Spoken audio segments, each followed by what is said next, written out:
For CBI Speaks, I was both honored and terrified because it's great. One of the things I really love about CBI is that we have these opportunities to connect as teams in large groups, small groups, to really learn from each other. So I'm really honored to be a part of that, but also terrified in that it really makes you pause and say, what do I actually have to say about career growth? What do I actually have to say about my career path that I haven't already shared with most of the people in this room? So it's also given me a great opportunity to reflect on that.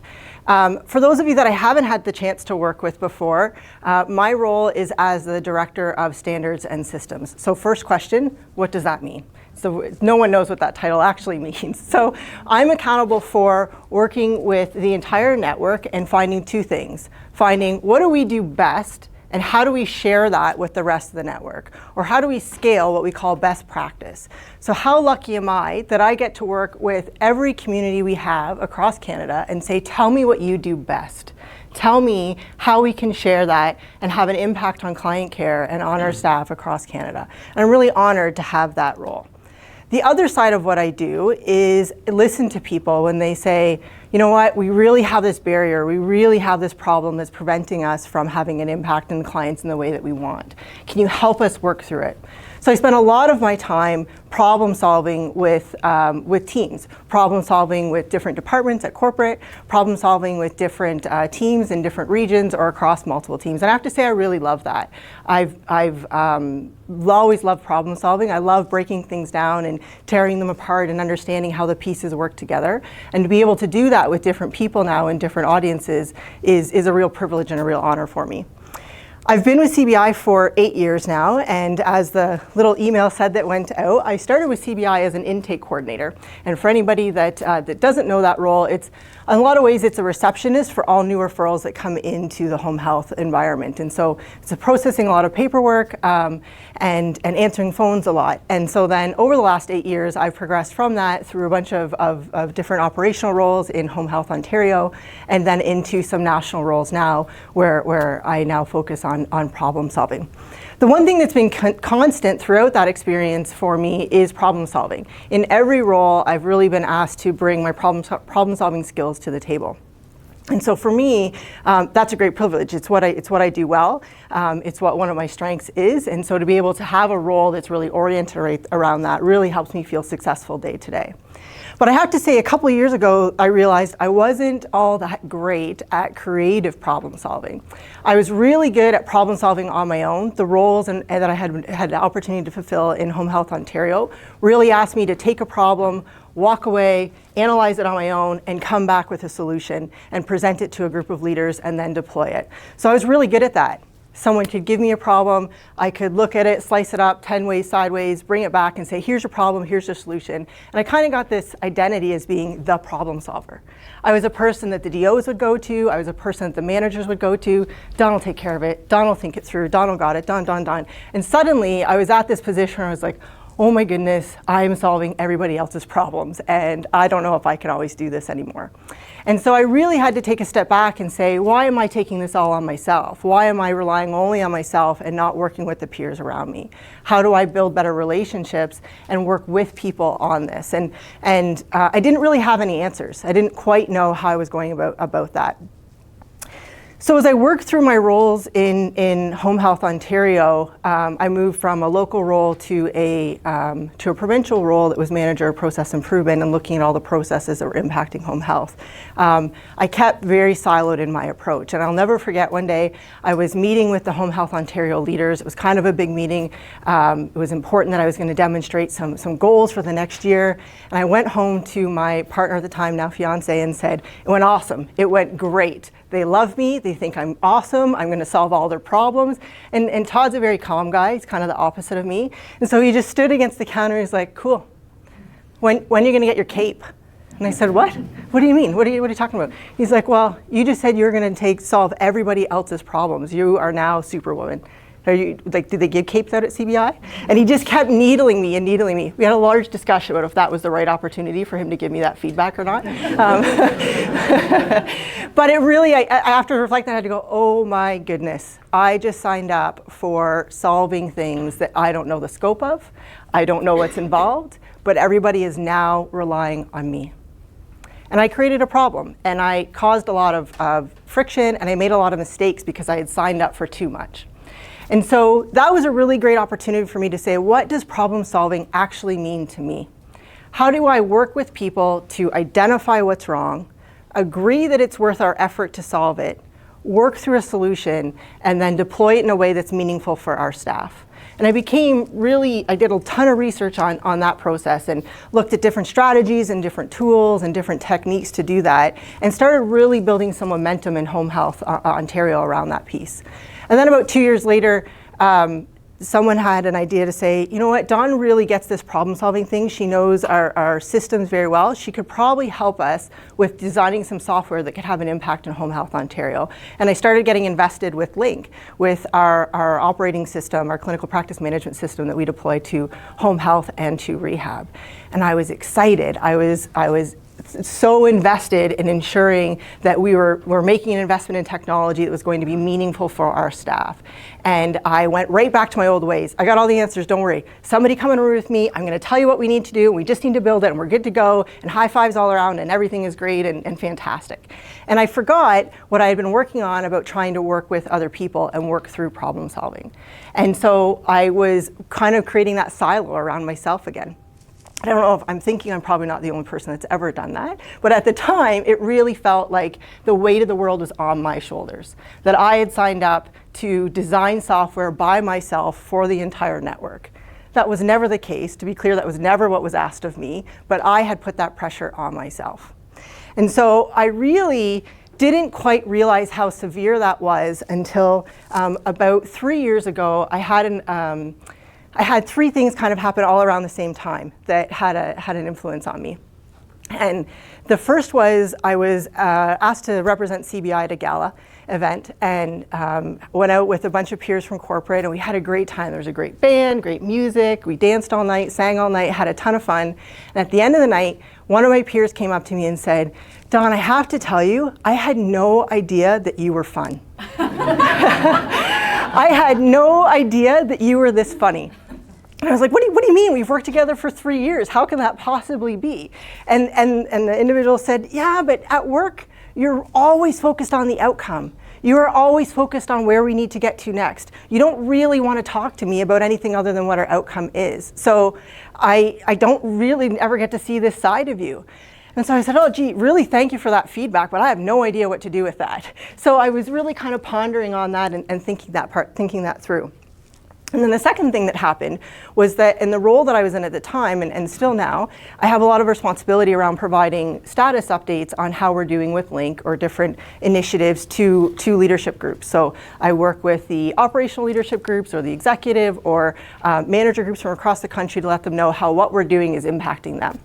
And those meetings can be fantastic and challenging in a really positive way, or they can be terrifying if you go into it with the wrong attitude. And I was really in that terrifying space.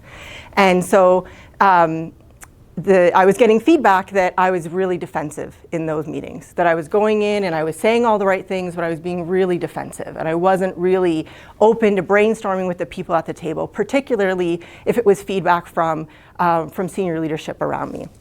And so I was really wrestling with, what do I do with that feedback? How do I hear that? So now I'm not fun, I'm defensive. And then the third thing happened where I was sitting down with my boss, Anthony, and we were doing a review, and he said, you know, Dawn, one of the best things about you, one of your best skills is that you can be like a robot.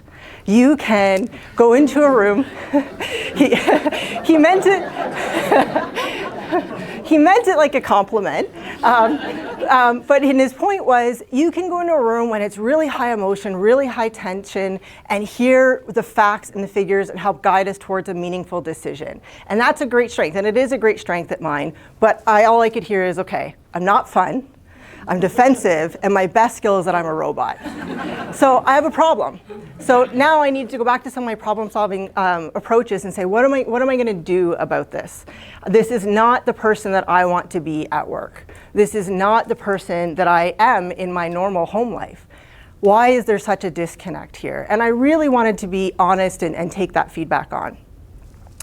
So I made a pretty bold decision, and I decided to reach out to two people. I reached out to one peer at work, and I reached out to a senior leader that I had a lot of respect for, and I had two people that I trusted wanted what was best for me and really wanted to see me succeed.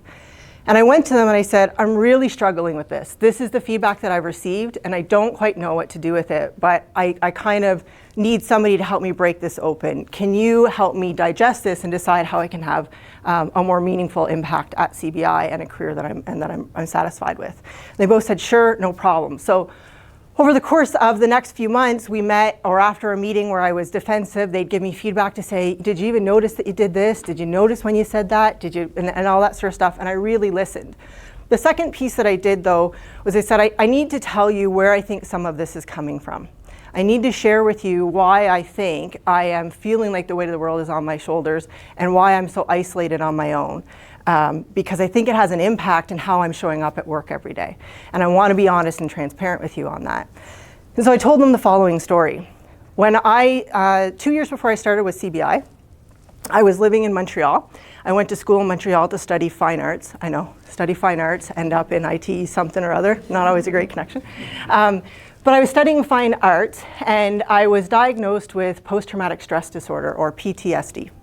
And for those of you that don't know what that is, that means that I've been through some severe trauma in my life. That means that my brain now functions differently in the experience of fear. It now registers fear whenever my body feels fear or my mind identifies fear that I don't necessarily really see. So it can be a scent, or it can be a sound, or it can be a feeling, and my body goes into fight or flight mode. It can not want to be anywhere in the room, kind of like this moment right now. No, I'm just kidding.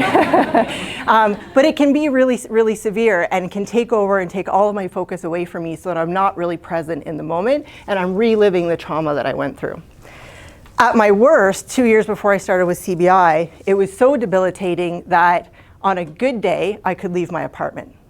On a bad day, I would spend 20 hours locked in a closet because it was the only place that I could feel safe.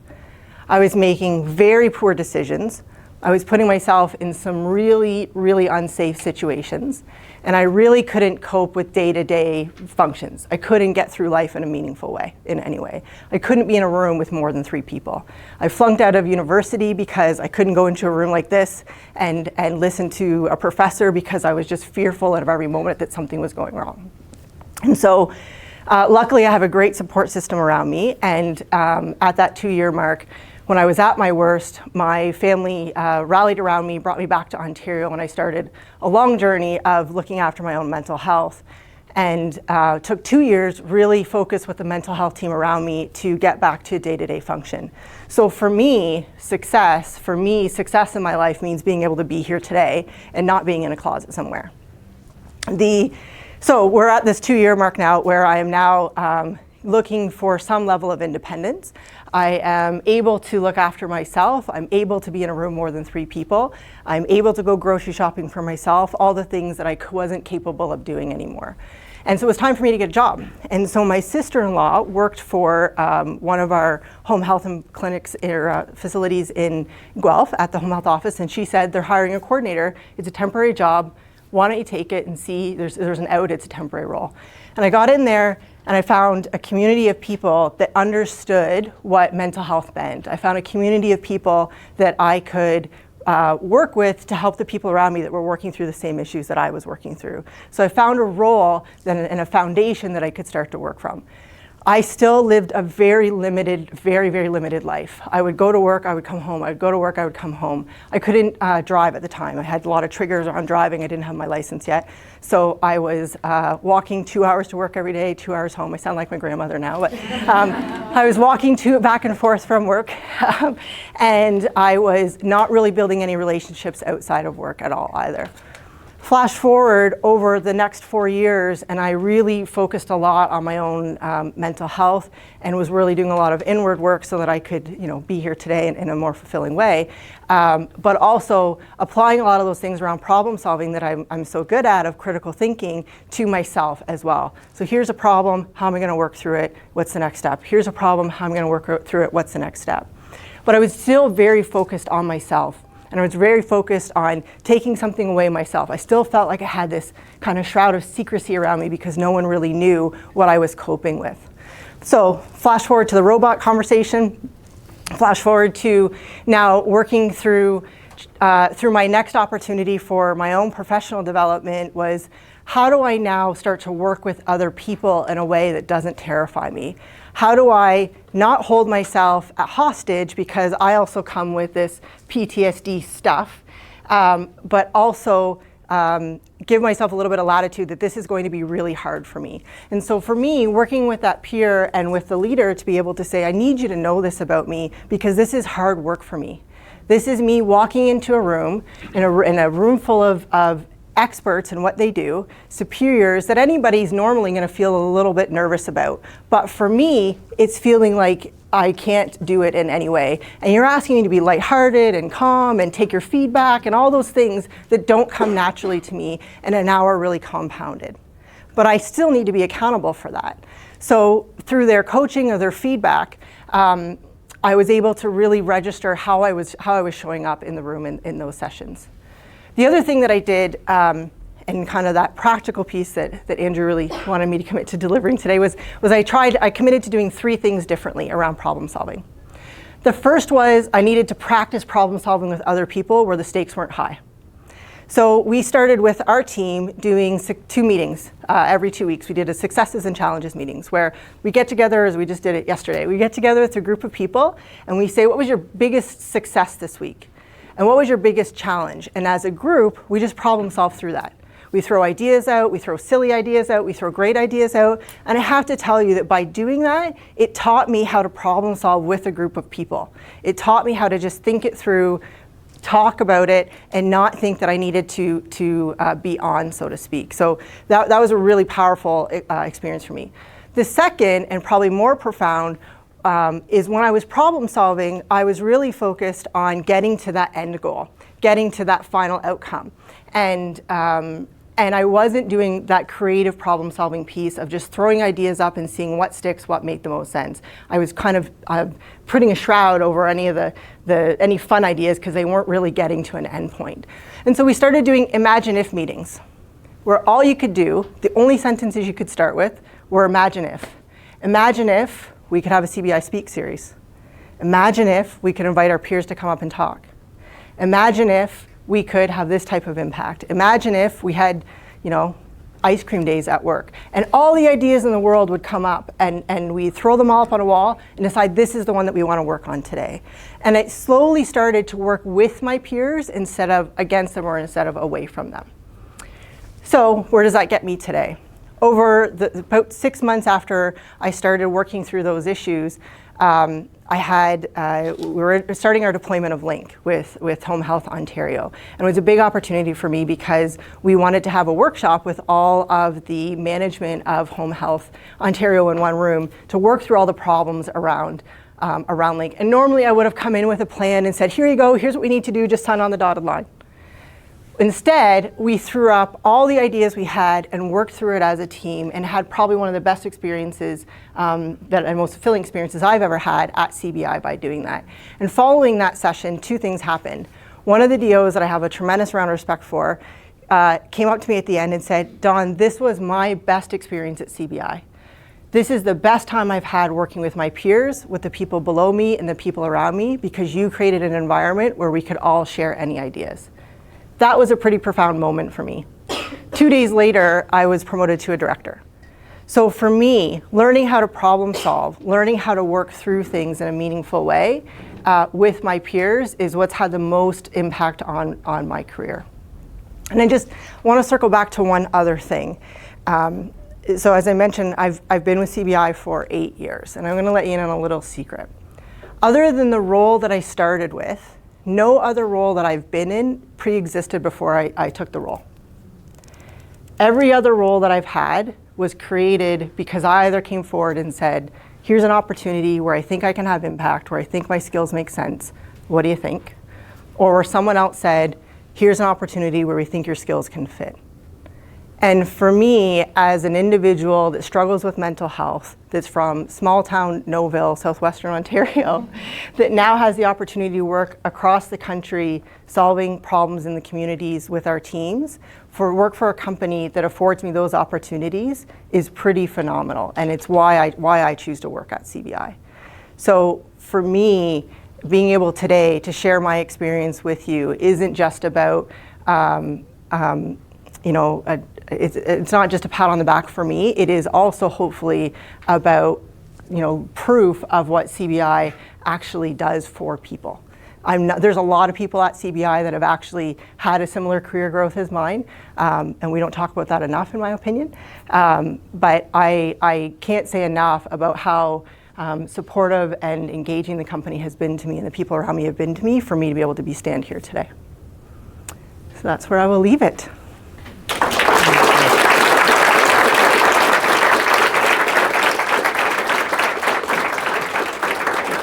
So I think we have a few minutes for questions if anyone has questions. No questions about the robot because my boss is in the room. Yeah. Just with your time, I'm a big fan of yours, by the way. Oh, thanks. You and I have been here for the same amount of time. I didn't. Oh, really? Okay. We just had a presentation by you regarding Link, and I was so impressed with your knowledge and presentation and execution. It was fantastic. Over the 8 years that you've been with CBI, have you experienced conflict? I'm sure you have, but is there a moment of conflict that stands out in your mind and how you dealt with it and having a positive outcome? Sure, yeah. I do just have to say, I did a presentation at the People and Culture meeting last week, and that's the only group that you'll go into that I did the presentation, and the first question afterwards was, you seem really passionate. Do you like your job? How are you feeling? And so just a sidebar there. So conflict, yes, of course. Part of problem solving and part of being in a role like I have means introducing a lot of change. Means introducing a lot of new ideas to people, means helping people understand why what they're doing, there might be a better way than what they're doing. And that naturally can come with a lot of conflict. So I really work hard to make sure that we put a lot of time and effort in change management around the changes that we make. For a specific example, I'll say that Jim and I, when we design stuff for Link and work with the team, I can see all the Link people are just putting their heads down now, that we can really wrestle through something. We can often have conflicting views and really have to work hard to hear each other and understand where we're each coming from. But I can also say that's part of what I value the most about our relationship. Now that I'm able to work with people, I love that I can get in a room, hash it out, and say we both are this passionate that we're willing to have this conversation and hear each other in a way that ends up being meaningful for our staff. So for me, the resolution there of being able to work through it in a way that's and being committed to listening to each other, not listening to respond, but listening to hear, is really important. Yeah, Ilana. Excuse me. Thanks so much for presenting. I've been here for about half the time you are, so it's inspiring for me to see your progression. But my question is, what's your approach to either problem solving or identifying problems of those that are kind of more senior to you? Mm-hmm. And if you kind of know what I'm saying? Some people are like, I'm not afraid, but I just don't know how to take that step to identifying something above them and having that conversation and starting that. Yeah, so I think what I hear you saying is how do you go about identifying a problem for your superiors in a way that is meaningful to them and that you can build alignment with, more specifically. So for me, I do that often. I do that often with Anthony. I do that often with Avi, where I can say, we're going down this path with Link right now as an example, and we're going to run into a problem here if we don't stop and pause and address it. That is what I'm accountable for. And so how I go about that, yeah, sure, sometimes it's scary. Sometimes it's like, I don't know if they're gonna get this one or not. I don't know if it's meaningful to them. But I really trust that I have a relationship with them, that they value what I have to say. And they wouldn't have me in this role unless they were asking me to bring those issues forward. I can say there are times, I'm thinking of two specifically, where I brought an idea forward and I bombed. and I presented just looking back, just a ridiculous idea. And they said, you know, Dawn, I don't really think this is the time for this. And then they were right. It was not a good solution. So building alignment with senior leadership around a problem means taking time to understand, taking time to work through it with them. And if it's meaningful to you and you don't feel like they're listening for some reason, then say that. I've said that to Anthony before. We're not on the same page here, and this is really important to me. Can I have 30 minutes so that you can understand why this is important to me? And sometimes that ends up still working through it, and other times it's still, no, Dawn, you're wrong. But at least I felt heard then. At least I felt heard. But I have to take that initiative to bring that forward. Does that answer your question? Yeah. Okay. Yeah. Anything else? Alex? So with your change in problem-solving approach, how, assumption, but sometimes you might fall back to your old approach. How do you catch yourself, or how do you review and say, hey, I really screwed that up or something, and how do you learn from that? What's your... Sure. Yeah. So how do I not fall back into old habits that are more comfortable, and how do I learn from mistakes that I'm making?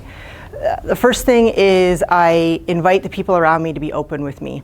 After almost every important meeting that I go to, or even just the regular meetings, I ask for feedback. How did that go? Can you give me feedback? And the most important question is, I used to make the mistake of saying, hey, what could I do differently? And someone would give me a laundry list of all the things that they thought I should be doing, and I was like, I'm not doing that. So I started to ask the question, what could I do to make a better use of your time? Because it helped me then quantify and understand the impact that I was having on them. And then I could interpret and decide what I wanted to do with that. So the first thing is making sure that I have relationships with people that I trust are going to give me the feedback, and owning that feedback. The second is not being afraid to say I've made mistakes. And I haven't always been good at that. So being able to, I was thinking of a meeting I did a few weeks ago. Not my whole life isn't meetings. It just seems like it right now. But I did an update for senior leadership a few weeks ago, and I bombed it. It was horrible. And I went into the senior leaders' rooms afterwards and said, can you give me feedback? I know I own up. That was not good enough. It wasn't a good use of your time. And here's how here's what I think I would do to do that differently. So own up to it and listen when people give you feedback. Kelly? So thank you very much for sharing everything, particularly your story. And so my question is it something within CBI in terms of timing that allowed you to share that at this moment? Was it the impetus of the CBI Speaks, or is it something that was just you were ready to share? Sure, great question. So why share now my challenges or struggles with mental health? I would say that I'm actually quite open about it. There's different people in this room. There's lots of people in this room actually that already know that about me. There's lots of people in this room that are coping with different mental health issues right now today. And there's a group of us actually that get together on a regular basis to talk about it. We just don't promote it. So why today share that as part of this? Two reasons. One, I think the more we can talk about mental health, the better, to help people understand how common it is, and for those that are going through it alone, know that others have dealt with it.